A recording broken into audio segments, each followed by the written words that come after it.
Les obstacles, c'est l'inertie de l'habitude, hein.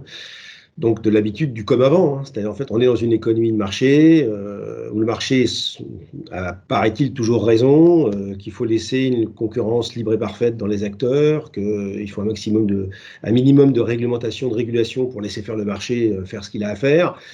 Bon, mais toutes ces fables-là, on voit bien que ce n'est pas compatible avec les enjeux de long terme aujourd'hui.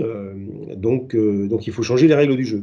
Ça ne veut pas dire qu'il ne faut plus faire de business, mais il faut faire un business en tenant compte de ce que nous disent les scientifiques sur le fait que la planète Terre est aujourd'hui soumise à des attaques de notre économie de marché, hein, sur notamment les émissions de gaz à effet de serre, qui sont la première cause des dérèglements à la fois climatiques mais économiques à venir.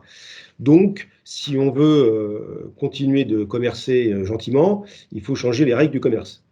Donc, changer les règles du commerce, ça veut dire donner un prix au carbone, ça veut dire prendre en compte les externalités négatives mises en œuvre par les entreprises dans le cadre de leur business, et de faire en sorte de sanctuariser le vivant, parce que c'est la meilleure garantie pour nous de durabilité dans le temps.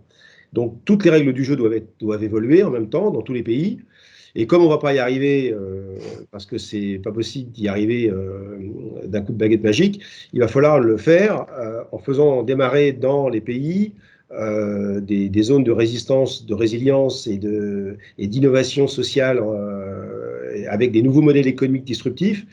Et on peut espérer que ces modèles économiques disruptifs, mais véritablement durables, feront tâche, c'est-à-dire petit à petit viendront cannibaliser les business models classiques, jusqu'à temps que la hola de la vertu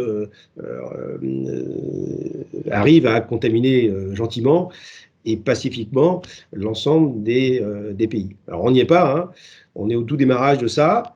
Mais bon, il n'y a pas de plan B, hein. Donc, soit on arrive à le mettre en place assez rapidement, et on va sauver le climat, et donc nous, sur la planète, soit on n'y arrive pas, et puis on se dirige vers un monde chaotique que je ne souhaite, que je souhaite pas vivre personnellement, mais que je souhaite encore moins pour mes enfants. Donc, il est urgent d'agir maintenant. On n'a plus que 3600 jours pour le faire.